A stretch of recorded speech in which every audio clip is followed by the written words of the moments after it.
There are no homeless people in China.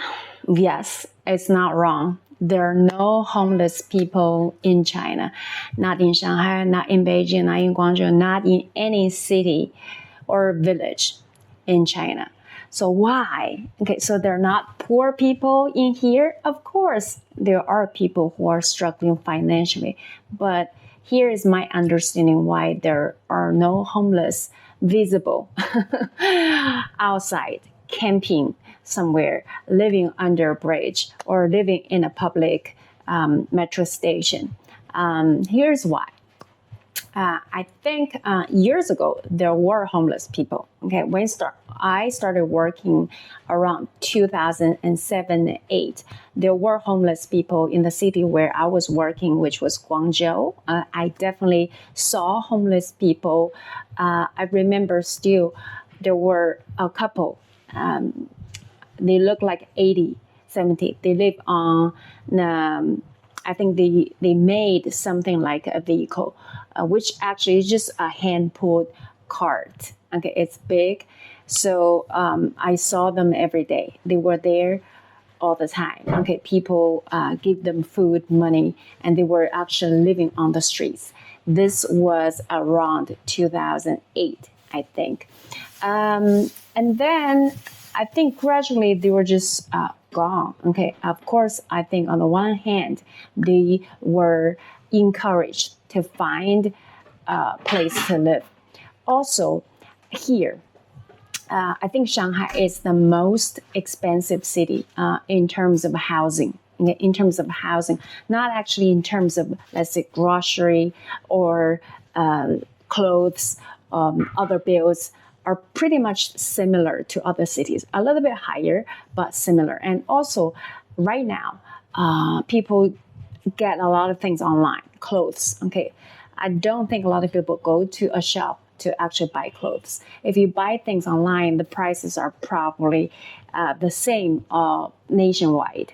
So housing is the most expensive thing. But the thing about Shanghai is that if you want to have very expensive, good apartments, yes, you live downtown. If you don't mind traveling a little bit, you move further. So like Shanghai is like the downtown is very expensive.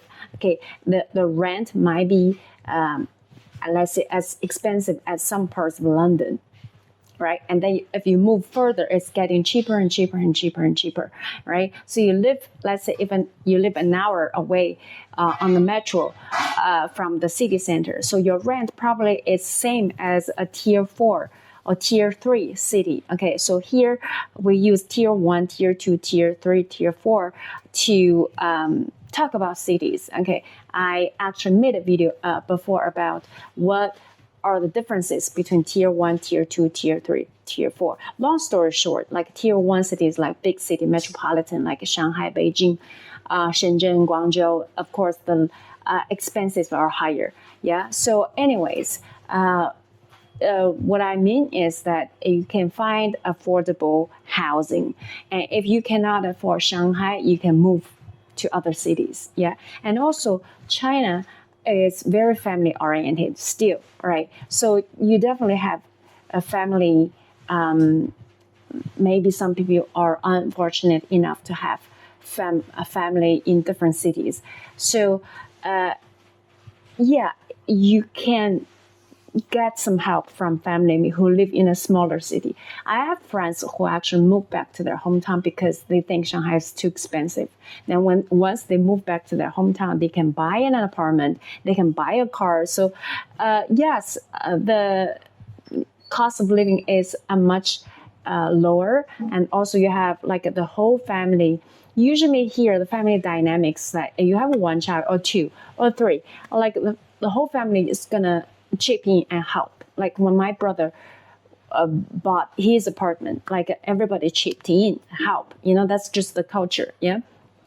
And also in small towns and villages, like I was born and raised in a village on a farm. There were so many empty houses because of urbanization. A lot of people moved to the city and they still have their houses back home on the farm, and it's all empty, right? So if you definitely can find a place to live, and it's almost free. Yeah, no one's living there, and there are so many empty villages right now. Like 1/3 of the people are still living there. 2/3 of them already gone to big cities. So in terms of finding a place, a shelter, it's definitely not that hard.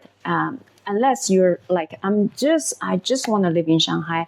I don't mind living on the street, but I also don't find a lot of people like that. You know what I'm saying? So, yeah, I think that's probably the reason why there are no homeless people outside. And also, it's not allowed. It's not like you're not allowed to just camp on the streets. Okay, there's definitely going to be people from certain sectors come to you, say that you cannot camp here. You cannot camp here. Same like I do stand-up comedy. We cannot go out and send flyers. Yeah, you cannot just stand there and send flyers. Like there are regulations that you have to follow. On the train, because I live in London, there you can see so many.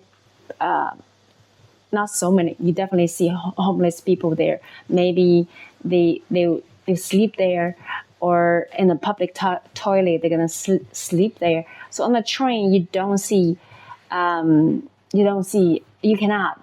just sleep there for hours and hours and hours. On a bus you just can't do that. So these are probably the reasons why there are no homeless people. And also, I think over the years, people's living standard definitely has been raised. I'm not saying that nobody's struggling financially, but I think people choose comfort. When I see, like, it's very uncomfortable to live on the street. Okay, right? When I was in London, I definitely have seen a lot of unfortunate people who live on the street. I was like, how uncomfortable it is not being able to take a shower. I know this comes from a person who has privileges of being able to take a shower, but it's really very uncomfortable, right? So I think it's just tough. You have a lot of freedom to live outside, but it's definitely very tough. You're not being able to have a routine to take care of yourself, and I think a lot of people probably would not go that lifestyle, like find a place or share apartment, I think long story short, like housing, there is affordable housing, if you don't mind traveling a little bit, and then, or moving to a less expensive city. And then also, I think here people have the habit of saving. It is hard to save sometimes, but the culture is still there. People still save. Like, for example, if you lose your job, like in a month or 2 or 3, you probably is still okay, right? So I think that's there culturally and economically. There are a lot of factors, that decide why they're homeless people. And also, from what I learned, at least the homeless people that I saw in London, some of them are alcoholics, some of them probably have an issue with the use of substance, and here, of course, it's banned. You cannot use certain substance. And also, it still puzzles me why there are so many alcoholics.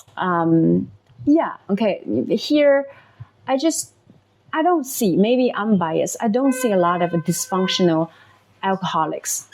Yes, it might have something to do with the fact that there's no drinking age, right? For example, the other day I took my baby to a bar, for an event. And my friend who lived in Canada before, she was like, you can never take a child to a bar, even if you don't buy any drink for your baby, right? So here, I think people don't go crazy once they can drink. Like, I touched alcohol when I was 3 years old. I think it's a family gathering. My grandfather's like, you want to have a taste of this? This is not good, right? So people don't crazy about alcohol. Also, alcohol is not that expensive. It's available, right? So maybe these are the reasons why there are no homeless people. Yeah, I might be biased. Okay, let me know what you think. Thank you for watching.